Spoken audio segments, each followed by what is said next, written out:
Hello everyone. Welcome to today's presentation on nutrition and its functions. And nutrition, here in our discussion, we will know the vital role of nutrition in maintaining our health and well-being. And throughout this presentation, we will discuss how proper nutrition supports our body, the types of nutrition that we need, the types of nutrients pala, and why each type is essential for our day-to-day activities and our overall health. So, understanding nutrition empowers us to make informed choices that keeps us strong and active. So, dili lang di ay physical activities and exercise atong kailangan, but also nutrition, which plays a very important role in our health and well-being. So what is nutrition? So nutrition is the intake of food that is essential for sustaining life and supporting physical activities. Proper nutrition provides energy, aids growth, repairs tissues, and regulates bodily functions. Nutrients in our food like proteins, carbs, fats, vitamins, and minerals are the building blocks for a healthy body. So, say for example, mga athletes. So, athletes, kailangan silang daghan ng nutrients sa ilang body to support their rigorous training. So, one example is eating carbohydrates. Why? Why do they need carbs? Because carbs gives us energy. So they also need protein, nganong kailangan man nila og protein. Because proteins help repair our muscle tissues. Diba? So example, mag-exercise ta and very hard ato ang training, ato ang gibuhat sa gym. So we need to eat protein. That's why sa mga nag-aatog gym, kabantay mo, why do they need protein? Aside from muscle growth, but protein helps repair our muscle tissues. So by doing this, having a proper diet, proper nutrition, we ensure that our body functions optimally and remains strong. So there are three types of nutrients. So we have here macronutrients, micronutrients, and phytonutrients. So each type of these nutrients play a role sa atuang health. So isa-isahin natin ang nutrients. So macronutrients. So macronutrients, also known as fuel nutrients, are needed in large quantities because they provide energy essential for daily functions and physical activities. So, kailangan din nato og large amount of serving of these macronutrients because it will help us sustain us in our day-to-day tasks. So, what are these macronutrients? So, one example is carbs, carbohydrates, proteins, and fats, So these nutrients make up this group. So pag sinabi natin carbohydrates, carbohydrates provide quick energies ato ang body. Mabitaw ng ang mga athletes kusog kay mga og kanon because it provides energy. Whereas proteins, as mentioned earlier, it aids in building and repairing tissues. Also fats, kailangan po din nato og taba, Fat sa karne, oil, because it serves as a stored energy, So another example, similar example kanina is a runner, a track and field runner. So, kaning runner, they may consume pasta, rice before their training or their race. Why? No, why do they need to do that? Or why is it a good practice? Because it loads up their carbs level. So, ang carbs, di ba, it provides us energy. And energy is needed for endurance. Okay? So, that is for macronutrients. So, what are the kinds of macronutrients? So, as mentioned earlier, the carbohydrates. So, specific examples of carbs are fruits, milk, vegetables, because it can be digested quickly. So, we have here complex carbs, which consist of starches, contain 3 or more sugars, and good sources ani kay starchy vegetables, whole grain product, mga bread, pasta, and cereal. So, okay po di ay no nahimuon og kaning meal no sa mga athlete if you are looking forward for a very long tiring day, then if you want enough energy to sustain the day, then eat many carbs. Okay? Next, no, we have protein. Now, as mentioned earlier, protein is essential for building and repairing body tissues, no, which includes our muscles, our skin, and our organs. So, protein, no, they help regulate water levels in cell, and it can provide energy when broken down into amino acid, especially during prolonged activities like marathons, no?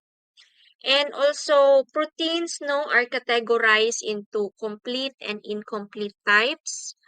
So when we say complete proteins, these are found in animal products. So take note, complete proteins found in animal products like meat, eggs, and dairy products. So these provide all essential amino acids.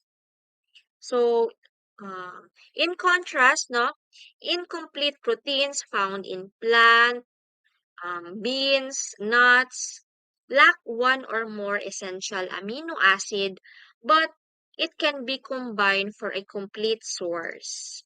So may pasabot ani. So for example, no, rice, parisa nato og bean, no, mga beans, this creates a complete protein meal.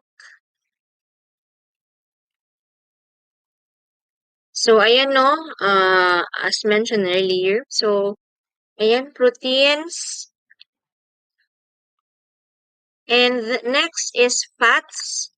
So fats are stored in the body and serve as a long-term energy reserve. So nagastore di ay og energy ang fats, no? So they also support cell growth, absorb certain nutrients like vitamins A, D, E, and K, and it helps produce hormones. Also, no, fats are classified into saturated and unsaturated fats. Also, it is also classified as trans fat. So, unsa may pasabot aning saturated and unsaturated fats, no? So, saturated fats, no, found in meat, no, these are found in meat. These are also found in dairy products, which can raise our cholesterol, no? So, makataas din ni cholesterol level ang saturated fats. Whereas, unsaturated fats, no, these are found in plant oils and fish and are healthier and may reduce cholesterol levels. So trans fats, on the other hand, which are found in processed food, increase heart disease risk and should be limited. So another example for this is kaning choosing avocado on olive oil instead of butter. For cooking, adds healthy unsaturated fats to the diet. So next, no, we already tackled macronutrients, which is as vital nutrients, no, in our body. Next, we have here is micronutrients. So micronutrients, though needed in smaller amounts, are also crucial. No, when we say the word micro, so small amounts, this is also crucial for our bodily functions. So this group no includes vitamins, as mentioned earlier, kailangan it also includes minerals no that support our growth and immunity.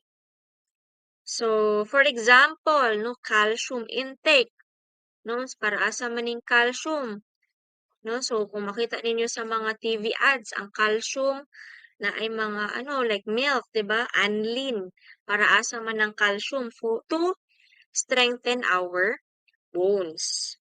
No, tapos another vitamin is our vitamin C intake. Para asa maning vitamin C intake, it helps us, it boosts our immune system to fight infections and other bacteria. So unlike macronutrients, no, micronutrients don't provide energy, but a deficiency can impair health. So, for example, is a lack of iron may lead to anemia. No, kung kulang tag iron, mag-lead na sa atua og anemia. And then, in turn, it will make you feeling weak and feeling tired. No? So, including no, diverse foods like leafy greens, dairy, and nuts no, helps us ensure that we get these essential nutrients. So, daghan day kaayo kaning tabang ning micronutrients para ma-maintain nato ato ang good health. So, types of micronutrients, we have here vitamins. So, vitamins regulate mainly our bodily process and are essential for our health. So, according to studies, no, kailangan di ay tag 13 vitamins, no, including A, C, D, E, no, tanan alphabets, K, and the B vitamins. So, vitamins, no, are either fat soluble, which means that it is stored in the body's fat like vitamins A and D, or water soluble, such as vitamin C and B, no, which needs to be replenished because vitamin C, ma-replenish naman na siya no, sa atuang ihi. So, another one, no, for example, vitamin D, no, it can be found in sunlight, no, makuha po nato ning vitamin D sa a certain fish, which ang vitamin D supports our bone health, no, whereas vitamin B12, no, this is found in animal products, aids in nerve functioning. So, eating no a variety of fruits, variety of vegetables, and lean proteins helps ensure that we receive all the necessary vitamins. So next, now we have here minerals. So minerals are inorganic for building bones, forming red blood cells, and supporting muscle and nerve function. So, important minerals, no, mga kailangan nato na minerals kay calcium, no, pangpa-ligon sa ato ang bones and teeth. Also, kailangan po nato og potassium para sa ato ang tuhod, no, para makatindog ta kay 'di ba there are many patient sa ospital dili makatindog because kulang sila og potassium. And ang gina-recommend sa ilaha is to eat banana, no, for their muscle to function or to improve. Also iron, which carries oxygen in our blood. So minerals, no, are obtained from various foods. Makuha nato ang minerals sa mga foods such as dairy products for calcium, tapos katong saging for potassium, tapos makuha po nato siya sa red meat or spinach for iron. So mo to siya. And a balanced diet, no, that includes fruits, vegetables, whole grain, and protein ensures that we get, no, enough, no, adequate minerals in our body. So the last one, no, we have here is the phytonutrients. So have you heard the word phytonutrients, or is this new to you? So phytonutrients are found in plant-based foods. These protect cells from damage. It also boosts immunity and reduce the risk of chronic diseases. So, naatay mga examples of phytonutrients which will be seen in the next slide. Yan. So, for the first phytonutrient, we have here carotenoids. No, from I think naamoy idea unsa ning phytonutrient na carotenoids. So carotenoids are plant pigments found in colorful fruits and vegetables. So makita niyo siya sa carrots, sa sweet potatoes, sa tomatoes, no? And kaning carotenoids, they give these foods their bright orange, yellow, and green colors.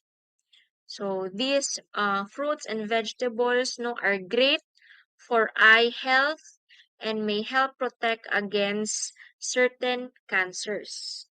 No, kaning mga orange plant foods, no, kaning makita ninyo sa screen, papaya, squash, carrots, no, orange, makatabang di ay ni sa pag-fight sa cancer. No?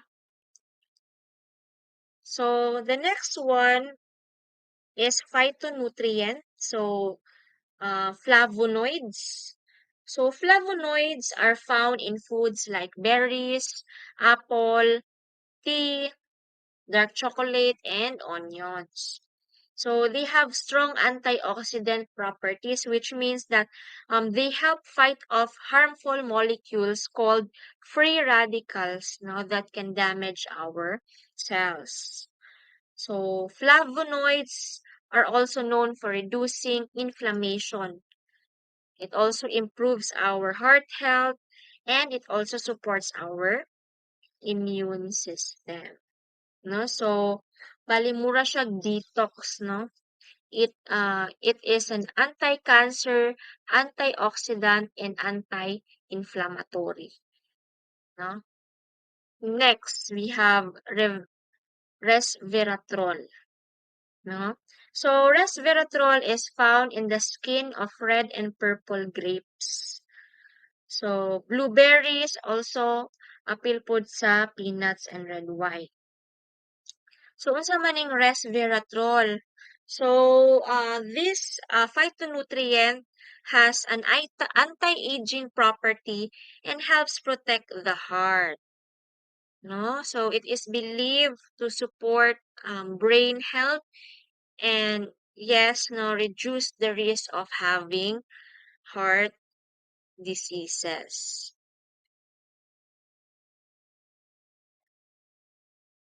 So water, no, we all know that water is essential for us to live. But no, water also is our body's most essential nutrient. This is necessary for regulating temperature, transporting nutrients to cells. It also aids our digestion and eliminates waste. So, very important yun ang water. So water akong ingon ha, dili soft drinks. No, so water, no, it makes up more than half of our body weight, and it should be regularly replenished as it is lost through sweating, breathing, and digestion. No, so half the ice sa ato ang timbang atong body weight ang water. That's why one important technique no sa mga athletes no, especially sa mga athletes that needs to maintain their weight no, na yung mga sports na naay weight like taekwondo, judo, mga martial arts sports na naay timbang. So for them no, para um makakuha nilang accurate na timbang is in the morning. No, after pagmata, mangihi, and then mo na ang ilahang tinuod na timbang. No, because in the afternoon, daghan naman mo makuha na water, so that would comprise half of your body weight. So also it needs to be, you need to drink water, no, every once in a while because it will replenish no, makuhaan ato ang water hydration through sweating and digestion. So take note that hydration is essential for energy and for focus. Kung wala mo proper na water intake, luya kaayo mo, no, natingala na lang na luspad na di ay kaayo mo.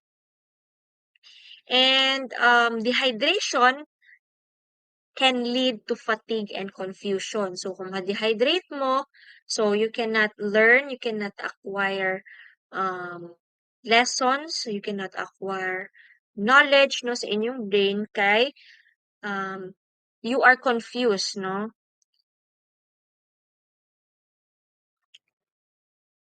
So, ayan. So, here we have the Filipino Pyramid Food Guide. So, as you can see, no, sa ato ang pyramid, so the base of the pyramid emphasizes water intake. So here, no, drink a lot. Water, clear broth.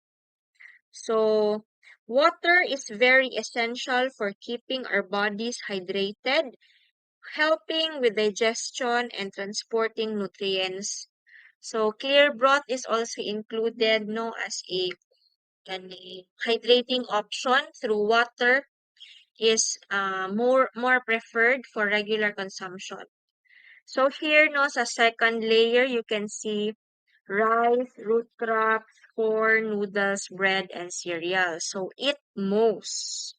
So this layer includes energy-giving foods, di ba? Na-mention na to ganina.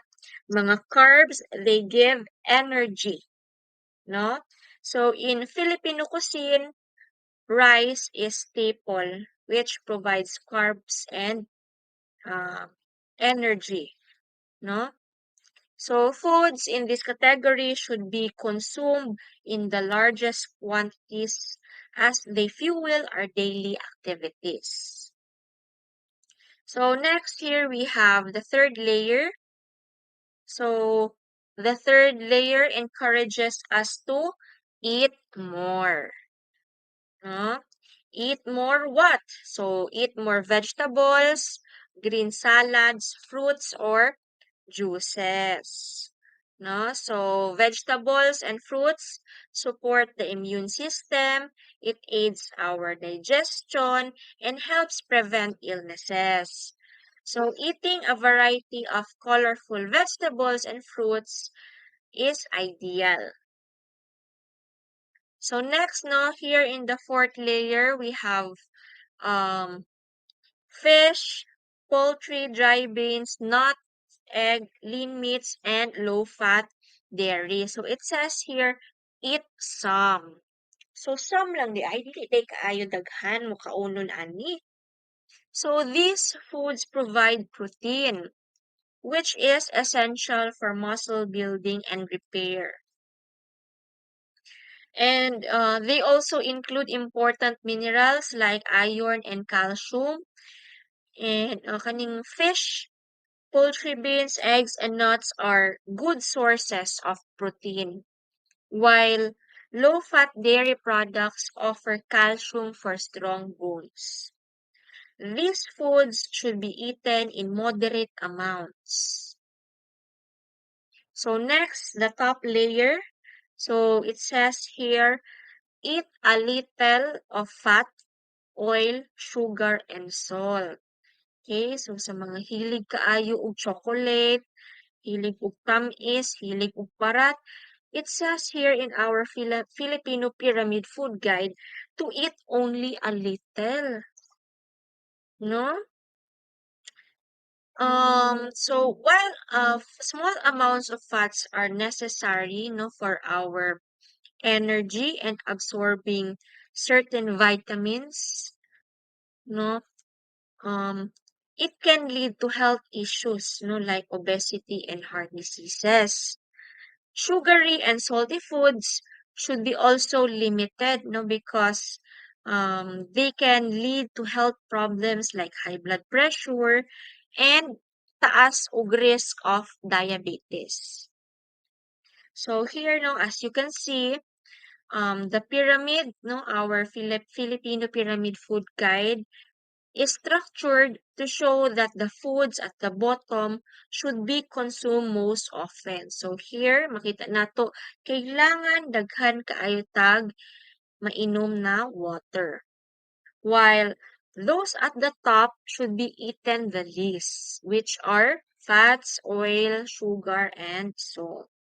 So we need to be aware of this guide, and with this we can create a balanced diet that provides energy, supports growth, and promotes our overall health.